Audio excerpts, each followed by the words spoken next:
Hello everyone, good morning. কেমন আছো তোমরা সবাই? আশা করছি সকলে ভালো আছো। আমি প্রিয়াঙ্কা। আমার চ্যানেলের নতুন আরও একটা ভিডিওতে তোমাদের অনেক বেশি ওয়েলকাম আর অনেক অনেক বেশি ভালোবাসা। তো সকালবেলা দেখো ঘুম থেকে উঠে আমি বাসি গাছগুলো সরিয়ে নিচ্ছি। উঠোনটা একবার ঝাড় দেওয়া হয়েই যায় সকালবেলা করে, তারপরে ডুগু স্কুলে যাওয়ার পর তখন আরও একবার ভালো করে ঝাড়টা দিতে হয়। আর তাছাড়া হচ্ছে যেহেতু আজকে মানে এখন ডুগু স্কুল হচ্ছে অনেক সকালবেলা। ডুগু মানে হচ্ছে আমার বড় ছেলে। তো আজ এই ভিডিওটা হচ্ছে আমার চ্যানেলের ফার্স্ট ভিডিও।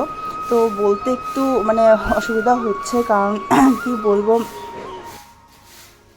আমার আরও একটা চ্যানেল রয়েছে যেটা কি না মনিটাইজেশন হয়ে গেছে, আর ওখানে মানে ডলারও আসছে।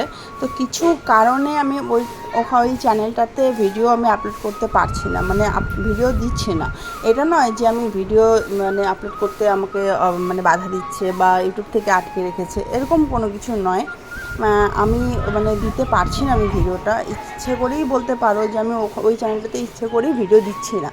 তো আমি ভাবলাম যে যখন ওই চ্যানেলটাতে দিচ্ছি না, তো নতুনভাবে একটা চ্যানেল ক্রিয়েট করে এখানেই আমি প্রথম থেকে নতুন করে শুরু করি, যেটা কিনা মানে আরও ভালো করে হবে। যেমন আসলে হয়েছে কি, ওই যে চ্যানেলটা আছে সেটা মানে আমার জীবনে অনেক কিছু জিনিস আমাকে শিখিয়ে দিয়েছে, অনেক কিছু জিনিস যেটা কিনা আমি জানতাম না। অনেক কিছু জিনিসই জানতাম না, যে এই ইউটিউব লাইনে আসার পরে আমাকে অনেক জিনিস, অনেকবার আমি অনেক জায়গায় ধাক্কাও খেয়েছি ওই চ্যানেলটা মানে চলাকালীন, মানে ওই চ্যানেলে ভিডিও দেওয়াকালীন আমি অনেক জায়গায় ঠকেছি, অনেক জায়গায় ধাক্কা খেয়েছি। তো যাই হোক, সেটা মানে হয়তো ওটা আর আমার ভাগ্যে নেই, এইটাই ধরে নাও। তো যার জন্য আমি ভাবলাম যে নতুনভাবে যদি একটা নতুন চ্যানেল ক্রিয়েট করে নতুন করে শুরু করা যায় তাহলে কেমন হয় বলো। তো আমি চাই যে আমার যে ভিডিওটা তোমরা আমার আগের ভিডিওগুলো, ওই চ্যানেলের ভিউয়ার্স যারা আছো তারা যদি আমার এই চ্যানেলের ভিডিও দেখে থাকো, তাহলে তোমরা প্লিজ ওই চ্যানেলে যেভাবে সাপোর্ট করতে সেই একইভাবে আমাকে এই চ্যানেলে সাপোর্ট করে চলো। তো আশা করি আমার কথাটা তোমরা রাখবে। আর নতুন যেহেতু শুরু করছি, যদি কিছু ভুল ত্রুটি হয়ে থাকে তাহলে প্লিজ আমাকে সেটার জন্য ক্ষমা করে দিও। আমি চেষ্টা করব এই চ্যানেলে প্রত্যেক দিন ভিডিও দিতে একই টাইমে। তো টাইমটা এখন পর্যন্ত আমি সিলেক্ট করিনি যে কোন টাইমে দেবো। আজকে যে টাইমে আমি দেবো, আশা করি এই টাইমেই আমি প্রত্যেক দিন দেওয়ার চেষ্টা করব। তোমরা প্রত্যেক দিন আমার ভিডিও এই ঠিক একই টাইমে একই সময়ে প্রতিদিন আমার চ্যানেলে ছোটো হোক বড়ো হোক যে কোনো একটা না একটা ভিডিও তোমরা অবশ্যই পাবে। তো আশা করি আমার ভিডিওগুলো তোমাদের ভালো লাগবে। তো যাই হোক, এখন আসি, মানে এখন এতক্ষণ তো কথা হলো, মানে আমার সম্পর্কে বকবক করা হলো, তো এখন আসি মেয়ের কাজে। তো সকালবেলা দেখো ঝাড়ঝাড়া দিয়ে তারপরে ডুগুকে স্কুলে পাঠিয়ে দিয়েছি। কদিন থেকে আমাদের বাড়ির কাজে দিদি আসছে না, ছুটি নিয়েছে, যার জন্য বাড়ির সমস্ত কাজগুলো আমাকেই করতে হচ্ছে। আর আমাদের বাড়িতে সেরকম কোনো লোক নেই যে সেভাবে করবে, কারণ আমার শাশুড়ি মা যথেষ্ট একটু বয়স হয়েছে, আর শারীরিক সমস্যা, পায়ের ব্যথা, অনেক কিছু সমস্যার জন্য সেই বাইরের কাজগুলো করতে পারে না।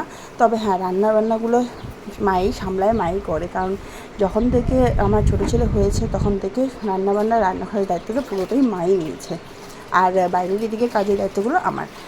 অবশ্য রাতের রান্নাটা আমি করি, তো রাতের রান্না তো বেশি চাপ থাকে না, যার জন্য। যাই হোক, তোমরা আমার ভিডিওগুলো দেখলেই অবশ্যই বুঝতে পারবে আর আস্তে আস্তে সব জানতে পারবে।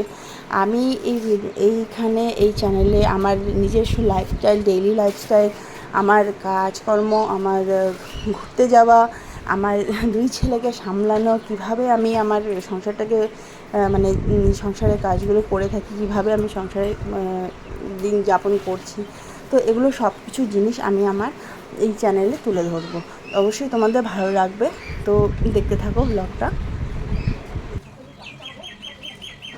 বিয়ের আগে বা পরে কোনো দিনই সেভাবে ঘর মোছা বা ব্যাপার সেভাবে হয়ে ওঠেনি। বিয়ের আগেও মায়ের বাড়িতে থাকাতে সেভাবে আমার কাজকর্ম শেখা হয়নি। হয়তো তোমরা মানে শুনলে অবাক হবে যে আমি সত্যিই আমি কোনো কাজকর্ম জানতাম না সেভাবে।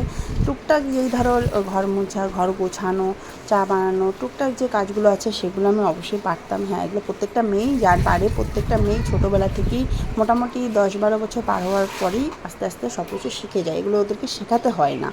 তো আমারও সেই একই হয়েছিল, আমাকে শেখাতে হয়নি, আমি শিখে গেছিলাম। তবে হ্যাঁ, রান্নাটা কখনোই হাত দিতে হয়নি। ধরো ভাত রান্না করলাম, আর গালালাম সেটা করেছি, বা মাছ ভাজা, ডিমের অমলেট, এই টুকটাক এগুলো করেছি। সেভাবে ধরে বড়সড় সবজি, মাংস বা এগুলো কোনো কিছুই আমার হয়ে ওঠেনি। সব কিছু কাজ আমার এই শ্বশুরবাড়িতে এসে আমার শাশুড়ির হাত ধরে শেখা। তো এই দেখো বাড়ির যে বাসি কাজগুলো আছে সেগুলো কমপ্লিট করে তারপরে যে সকালে একটু ব্রেকফাস্ট করতে নিয়ে এলাম। ভাবলাম যে আজকে যেহেতু ঘরে ব্রেড আছে তো সেই ব্রেড আর চাই আজকে করি। তো ব্রেডটা অনেকদিন 2-3 দিন হয়ে গেল মানে ফ্রিজের ভিতরে আছে, যার জন্য ঠান্ডা হয়ে গেছে। আর এতটাই ঠান্ডা হয়ে গেছে যে ঠান্ডা ঠান্ডা খাওয়া যাবে না বলে একটু সেঁকে নিচ্ছি।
পুচকো, পুচকো, বাবা তোমার চুল কই? বাবা চুল নাই, চুল নাই, দেখি চুল কোথায়?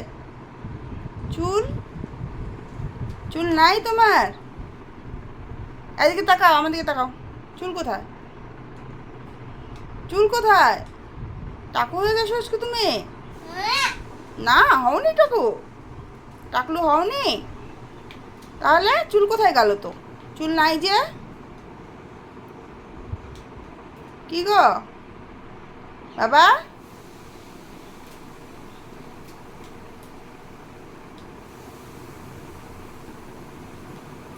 ওর যে মাথায় চুল নেই সেটাও বুঝতে পারে, যখন বলি চুল কোথায় এভাবে করে দেখায়। তো এখন লজ্জা পাচ্ছে। যাই হোক, অনেকদিন বাদে আজকে চুল কাটালাম ওকে। তো এর আগে যখন টাকলু করেছিলাম তখন তো যা অবস্থা না করেছিল, কান্নাকাটি করে, মানে প্রচণ্ড খারাপ অবস্থা। চিপে ধরে ওকে চুল কাটানো হয়েছিল, কারণ অর্ধেক করতে আর রাখা যায় না, পুরো চুলটাই টাকলু করতে হবে যেহেতু। এই এতটুকু কাটা হয়েছিল শুধু এই পোষণটুকু, তারপরে এত কান্নাকাটি শুরু করলো, জোর করে চিপে করাতে হয়েছে। সেই তুলনায় এবার তো আমি ভয় পেয়েছিলাম হয়তো কান্নাকাটি করবে, কিচ্ছু করেনি। তোমরা দাদাভাই কোলে বসে চুপচাপ শান্তভাবে চুলটা কাটলো, মানে এতটাই ভদ্র, এতটাই শান্ত। মানে লাস্ট টাইমে যতটা অভদ্রের মতো ছিল এবার অনেক বেশি ভালো ছিল।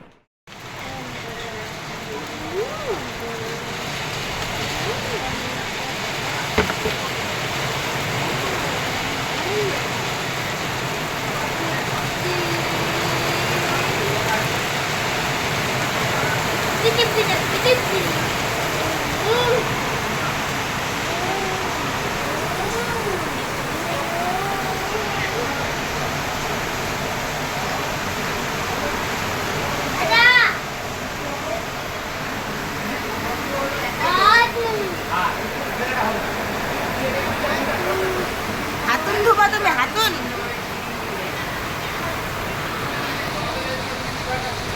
কি ধোবা বাবা? হাতুন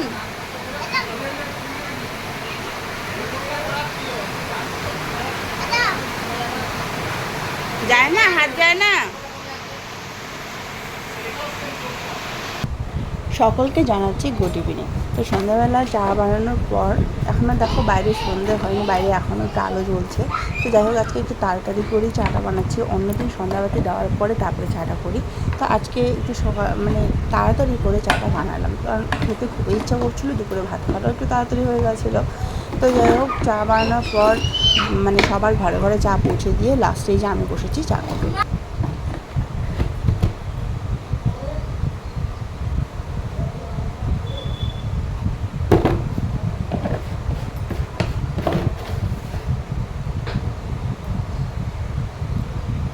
আবার এই বিস্কুট খাওয়া। আমি সন্ধ্যাবেলায় কটা করে বিস্কুট খাই, মানে কখনো এক দুটো বেশি হয়ে যায়, কখনো এক দুটো কম হয়। ওটা আজকে যেমন ইচ্ছা করছে না, কিন্তু দেখো আমার এর মধ্যে সবথেকে প্রিয় বিস্কুট কোনটা জানো? এই যে গুড ডে। তোমাদের দাদাভাই এই বিস্কুটটা আমাদের খেতেই দেয় না। ও বলে যে এটা নাকি তেল দিয়ে, মানে তেলে ভাজা হয়, মানে তার জন্য।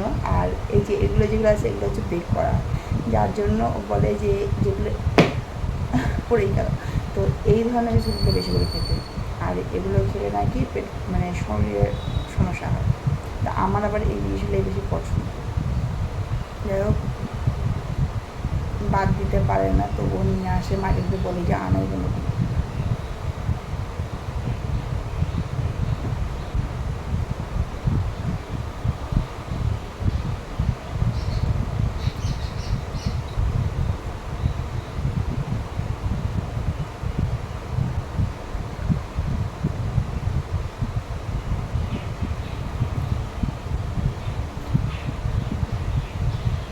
এক ধরনের বিস্কুট সবসময় খেতে খেতে কী হয়, মানে বিস্কুটটাকে চেঞ্জ করার ইচ্ছে হয়, মনে হয় যে এটা সবসময় খাচ্ছি, খেতে খেতে অন্য বিস্কুটে বেশি টান হয়।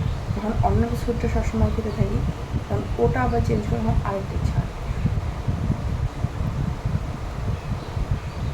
কিছুদিন আগেও আমার এই বিস্কুটটা বেশি পছন্দ হতো, তারপরে হলো এই কুটিটা।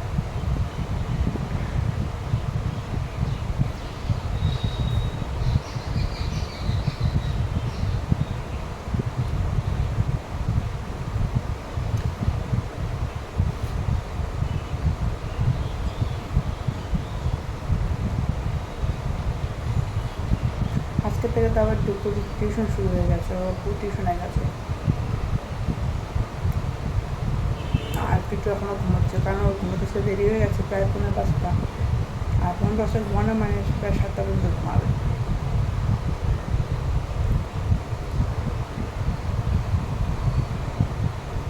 খাবে নাকি চা? আসো।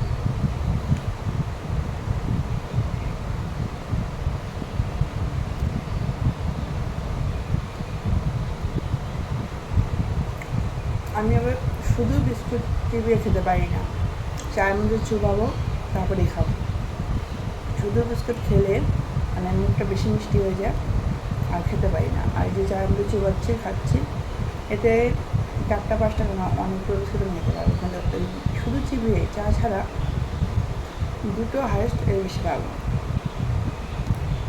তো বন্ধুরা, আমার ভিডিওটা যদি ভালো লেগে থাকে তাহলে অবশ্যই একটা লাইক করে দিও, আর নতুন বন্ধুরা সাবস্ক্রাইব করে দিও, আর সঙ্গে আমাকে কমেন্ট করে জানিও যে কেমন লাগলো। এতে আমারও অনেকটা হেল্প হবে, আর অনেকটা উৎসাহিত হব আমি। তো যাই হোক, আজকের ভিডিওটা আমি এখানেই শেষ করছি। আবার দেখা হবে কালকে নতুন আরেকটা ভিডিওতে।